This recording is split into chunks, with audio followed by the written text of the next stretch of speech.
भाई आज तुम्ही उमेदवारी अर्ज छाननी होती तुमच्या तुम्ही समीर नलावडे यांच्या उमेदवारीला हरकत घेतली अशी समजते काय नाही?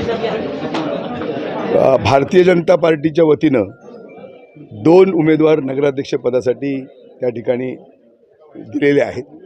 दोघांनाही त्या ठिकाणी कमळ चिन्ह हे त्या ठिकाणी देण्यात आले. म्हणजे अद्याप भारतीय जनता पार्टीची उमेदवारी कोणाला दिली गेलेली आहे हे स्पष्ट त्या ठिकाणी झालेलं नाही. दुसरं गंभीर बाब अशी आहे, मी जो आक्षेप घेतला तो आक्षेप असा आहे की जे समीर नलावडे जे उमेदवार आहेत यांच्यावर अटेम्प्ट टू मर्डर म्हणजे खून करण्याचा प्रयत्न ह्या गुन्ह्याच्यावर जवळजवळ 7 वर्षाचा कठोर कारावास अशा प्रकारची शिक्षा झालेली आहे. 15,000 रुपयाचा दंड त्यांना झालेला आहे.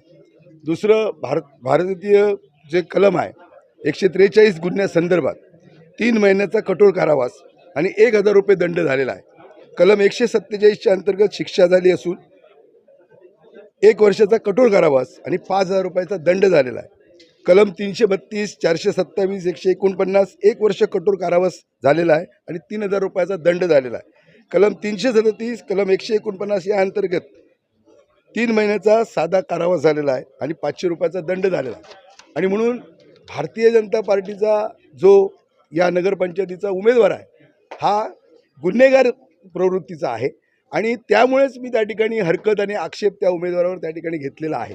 याबाबत जो आम्ही हरकत घेतली त्याबाबत त्याच्यावर चर्चा झाली, पण त्याही पलीकडे जाऊन जर अशा प्रकारचा उमेदवार जर शहराला दिला जात असेल तर याबाबत सुद्धा कोर्टामध्ये जाऊन याबाबतची दाद ही रीतसर त्या ठिकाणी मागितली जाईल आणि तो सुद्धा प्रयत्न आमचा त्या ठिकाणी आहे. म्हणून मी या निमित्तानं कणकवलीवासियांना एवढंच सांगतो की आपण सुज्ञ मतदार आहात, कोणाला त्या ठिकाणी आपण निवडून दिलं पाहिजे याचा गांभीर्यानं विचार करा आणि योग्य माणसाच्या हातामध्ये त्या ठिकाणी कणकवलीचं नगराध्यक्षपद द्या हेच सांगण्यासाठी तुमच्या समोर